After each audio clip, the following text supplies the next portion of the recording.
I got to know our next guest over 14 years in the Texas League. He was the voice of the El Paso Diablos, Corpus Christi Hooks. He has now been in the Texas Rangers booth for a number of years alongside Eric Nadel and has become one of my favorite listens in Major League Baseball. Good friend Matt Hicks, radio broadcaster, Texas Rangers, joining us on Halftime today.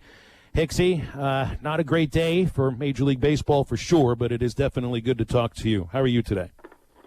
Doing well, Phil. I'm happy to be on with you guys, and yeah, you're right. It's just one of those days where, you know, everybody knew that this was a possibility, and I don't know as though that folks were prepared for it happening this early, but here we are.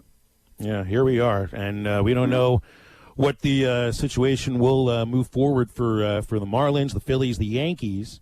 For the Rangers and the rest of Major League Baseball, it seems like just sort of trying to move forward and stay inside the geographic leagues that they have built, which means you get an off day today, the D-backs tomorrow. And I guess this is an example of why Major League Baseball did the geographic traveling instead of coast to coast. I know you're going across half the country soon to go to San Francisco, so you do have a lot of travel. But they have essentially kind of created not bubbles, but three separate leagues. So in this case, one of the leagues is affected, the other two really aren't. Right, because we're only going to see teams in the American League West and the National League West. And it's even broken down more from there, because when you talk about the travel parties, normally, and I'm just estimating here, normally when we travel, you know, you have 25 players. It was supposed to be 26 this year, now it's 30. But normally when we travel, even with 25 players, we have a traveling party of about 75 or 80 that's on that plane. That travel party's been cut almost in half. So you have, you know, on a plane that, you know, I don't know what other teams use, but on the plane that we use most of the time, you know, there's probably seating for about 120, 130, and you're only going to have, you know, about 40 to 45 in the traveling party. And we're not going to be a part of that. So we play Arizona here Tuesday and Wednesday, and then when the team goes to San Francisco, the first road trip, they'll play San Francisco and Oakland. We're going to stay home, and we're going to broadcast the games from our booth at home. So for Eric and myself, reporting to work every day, we'll be going to the same place every day. And then Major League Baseball has actually come up with this plan where there is a tiered system of who can have access to whom. So players anybody in uniform is in Tier 1, and we happen to be in Tier 3. So we don't have any access to the players at all. Our players, the other players, we can't have any kind of contact with people in Tier 1. Now, we have very limited contact with Tier 2 individuals, and those would be, just for an example, a team's general manager, some other front office personnel, people in media relations. So we would have very minimal contact with Tier 2 people, and then they would have minimal contact with Tier 1. So they're just trying to minimize the number of times people come in touch with one another. And then, like, when we go to the ballpark, we can only go through one entrance, we can only go up one elevator, and we can only go to our booth and the area where they're providing some food. And that's it. We can't go anyplace else. So it is a restrictive environment, but, you know, the virus really doesn't know too much about restrictions. So you try to do what you can to minimize your exposure, but anytime you're going to be in a workplace and there are other people, there's an opportunity for exposure. So no contact with the players unless None. It's in a Zoom press conference or something like that, correct? Correct. So they're doing a number of Zooms every day, and, you know, the schedule is not the same. And so, like, for me personally, some of the ones I can participate in, some of the ones I can't. We're still trying to do our normal broadcast, which means that Eric interviews our manager, Chris Woodward, every day. I interview somebody else, whether it's a player or a coach, or in the past, it's always been anybody I want. I can talk to a player from the other club. I can talk to a member of the media. But now, this year, it's being restricted to where basically I can only talk with people that have access to our clubhouse, which is where a headset connection has been placed for us to interview our players, our coaches, and our Tier 2 people.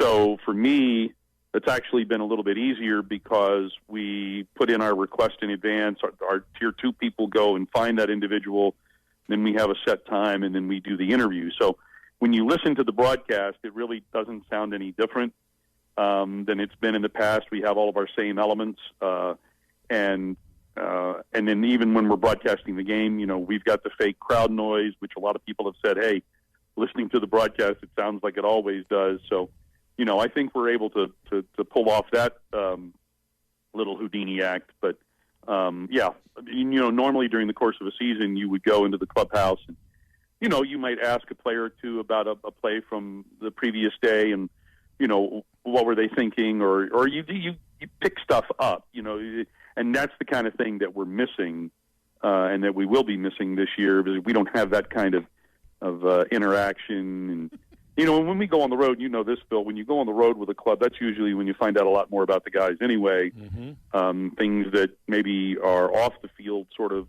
stuff, maybe some things you can use, maybe some things you can't, but you find out more about the guys when you go on the road. And since we're not going to be on the road, then, it's just a season where we have to deal with all of this because of what we're all dealing with. Well, even if there wasn't a pandemic happening now and we think things are crazy, because we could look at a series between the Rockies and the Rangers, and there were a total of 13 runs scored in the 3-game series. I mean, these are usually teams that are good, that just slug it all over the place, but it was a pitching-dominating series. Yeah, and I don't really know about Colorado. I don't think that anybody would say that their starting rotation is the strength of that ball club. I think probably the top 5 guys in the lineup is the strength of that ball club. But for us, our rotation is supposed to be the strength of our club. And then yesterday for Corey Kluber to go 1 inning and then be pulled because of shoulder tightness, now you wonder, he's undergoing, further examination today, either later today or tomorrow. We'll find out more as to whether it's something that's really minor or something that, and now, Phil, shoulder tightness, elbow tightness, sometimes that's a 6 to 8 week thing. Well, this year, that's a season.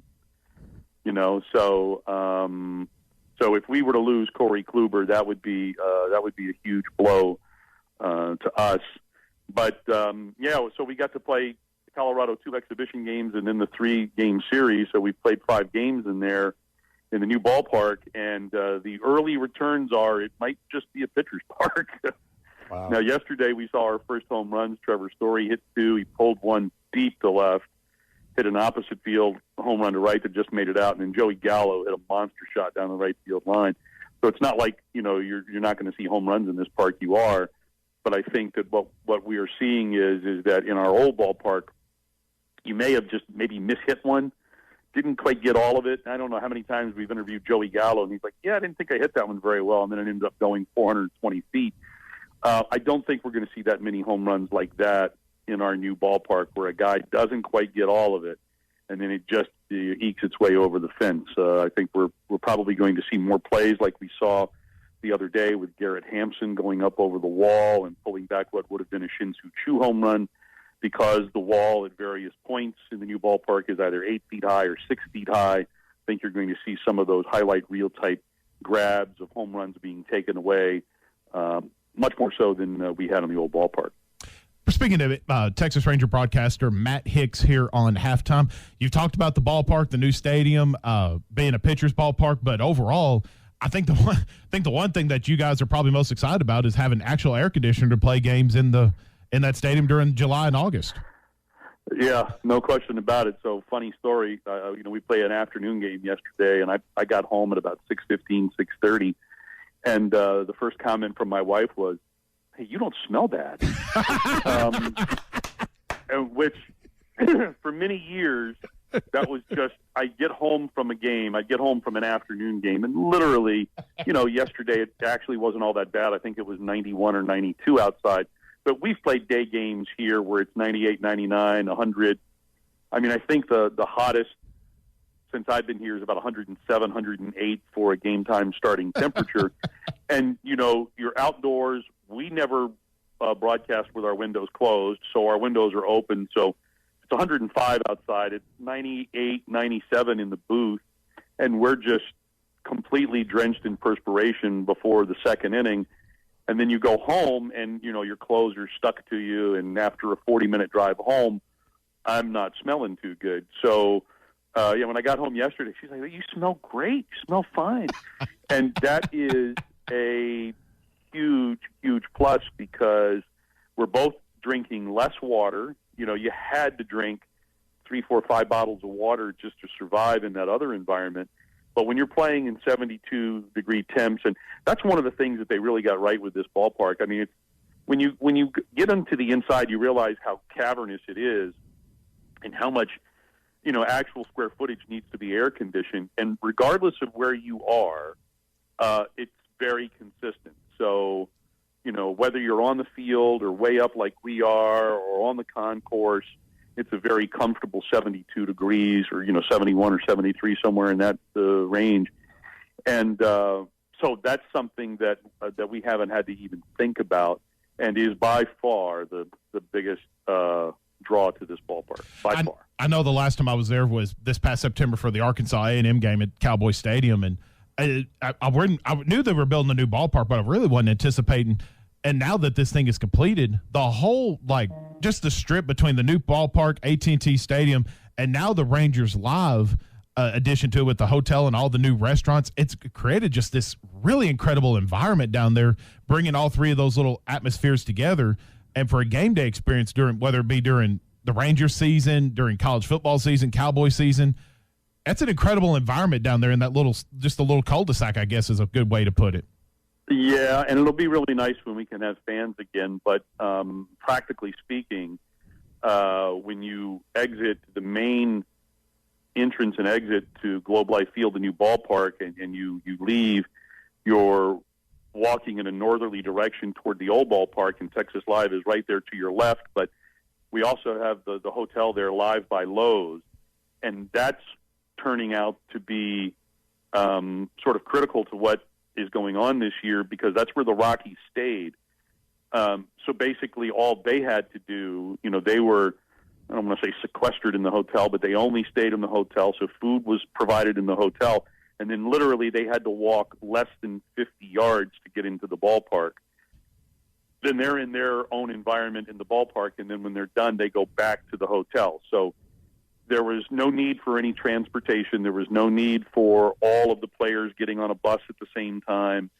And then in addition to that, so those are right together. Texas Live, the hotel Live by Lowe's are all right together right outside of our ballpark. And then across Randall Mill Road, which is the road that separates the new ballpark from the old ballpark, there is another hotel that is being built that won't be done.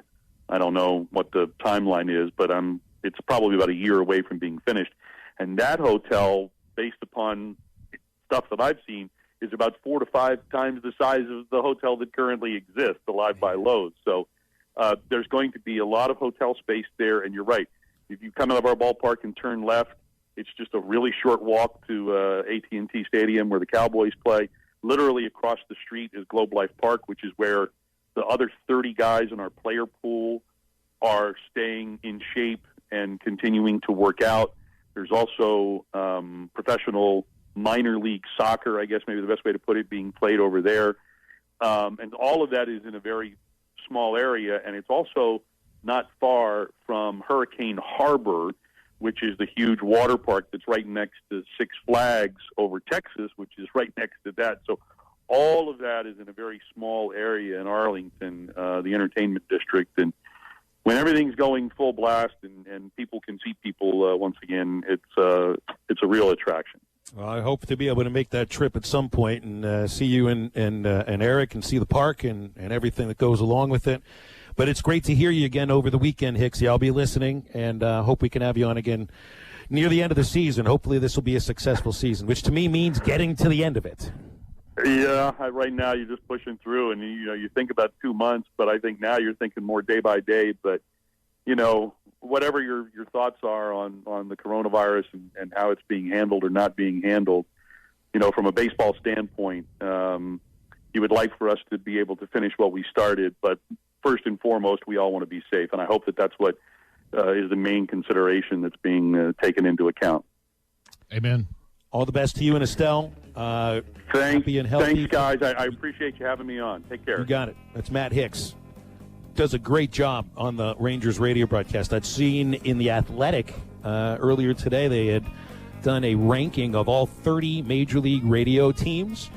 This was based upon responses that The Athletic had gotten from listeners of all the different Major League radio networks. The Rangers, 4th best in Major League Baseball. Interesting. And Nadell's been there for like 30 years. I think Hicksy's been there for 6. Matt Hicks, one of the best in the game. There's no doubt about it. And really, really appreciated his time on Halftime today. All right, we got one more segment. Got to be quick with it. 3 up, 3 down is the cherry on the top. And that's how we wrap up Halftime after the break.